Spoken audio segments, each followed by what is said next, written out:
Hi friends, നമ്മൾ പോകുന്നത് കൊല്ലംകൊല്ലി വാട്ടർഫോളിലേക്കാണ്. മലപ്പുറം ജില്ലയിലുള്ള അരീക്കോടിനടുത്ത് വാഴക്കോട് എന്ന സ്ഥലത്താണ് ഇത് സ്ഥിതി ചെയ്യുന്നത്. വളരെ മനോഹരമായ കാഴ്ചകളാണ് നമുക്കവിടെ സമ്മാനിക്കുന്നത്. അരീക്കോട് നിന്ന് ഏകദേശം 9 കിലോമീറ്ററാണ് ഈ വാട്ടർഫോളിലേക്കുള്ളത്. ഇങ്ങോട്ട് വരുന്നവർക്കുള്ള ഏക ബുദ്ധിമുട്ട് മഴക്കാലങ്ങളിൽ നശിക്കാറുള്ള ഈ റോഡ് മാത്രമാണ്. അപ്പോൾ നമുക്ക് അവിടുത്തെ വിശേഷങ്ങളിലേക്ക് പോയി നോക്കാം.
അപ്പോൾ ഫ്രണ്ട്സ്, ചാനൽ ആരും സബ്സ്ക്രൈബ് ചെയ്യാൻ മറന്നു പോകരുത്. ഇതുപോലുള്ള നല്ല നല്ല വീഡിയോസ് ഇനിയും ഞങ്ങൾ അപ്ലോഡ് ചെയ്യും. അത് ലഭിക്കുവാൻ വേണ്ടി ബെല്ലൈക്കണും കൂടി ഒന്ന് എനേബിൾ ചെയ്ത് വെക്കുക.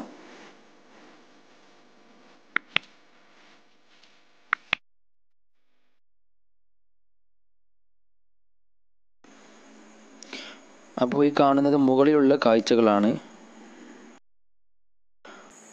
പച്ചപ്പ് നിറഞ്ഞ വളരെ നല്ല കാഴ്ചകൾ നമുക്കിവിടെ കാണാൻ പറ്റും. ഇങ്ങോട്ട് കയറി വരുന്നവർ വളരെ ശ്രദ്ധയോടെ കയറി ചെല്ലുക. കാരണം എല്ലാ വർഷവും ഇവിടെ അപകടങ്ങൾ നടക്കാറുണ്ട് എന്നുള്ളതാണ് ഇവിടെയുള്ള ആളുകൾ പറയുന്നത്. ആയതുകൊണ്ട് എല്ലാവരും ശ്രദ്ധിച്ചു വേണം ഇതിന് മുകളിലേക്ക് കയറി പോരാൻ. പിന്നെ ഈ വെള്ളച്ചാട്ടം എത്ര കാലം ഉണ്ടാവുമെന്ന് പറയാൻ പറ്റില്ല. കാരണം ഇവിടെ ഒരു കോറി പ്രവർത്തിക്കുന്നുണ്ട്. ചിലപ്പോൾ ഇവിടെ എത്താം അവരുടെ പ്രവർത്തനങ്ങളൊക്കെ.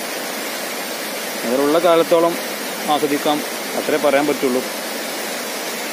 ഇവിടെ ആയിട്ടാണ് ആ കോറി നിൽക്കുന്നത്.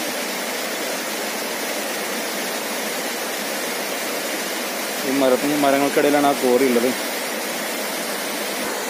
പിന്നെ ഈ ടോപ്പിലേക്ക് വരുമ്പോൾ ഏകദേശം ഒരു 300 അടിയോളം താഴത്തിനും മേലേക്ക് വരാനുണ്ട്. അപ്പോൾ ഇങ്ങോട്ട് വരുന്നവർ നല്ല കെയർഫുള്ളായിട്ട് മാത്രം വരിക. ഈ ഏരിയ ഇങ്ങോട്ടൊക്കെ എത്തിപ്പെടാൻ ആഗ്രഹിക്കുന്നവർ നല്ല അടിപൊളി. അപ്പോൾ ഇതാണ് നമ്മൾ നേരത്തെ പറഞ്ഞ കോറിയുടെ സ്ഥലം. ഒരു സൈഡ് കോറിയും മറുവശം നമ്മുടെ വെള്ളച്ചാട്ടവുമാണ്. അപ്പോൾ ഏത് നിമിഷവും ഈ വെള്ളച്ചാട്ടം ഇവിടെ ഇല്ലാതെയാകും. കാരണം കോറിയുടെ പ്രവർത്തനങ്ങൾ ഇങ്ങോട്ടും എത്തിയേക്കാം.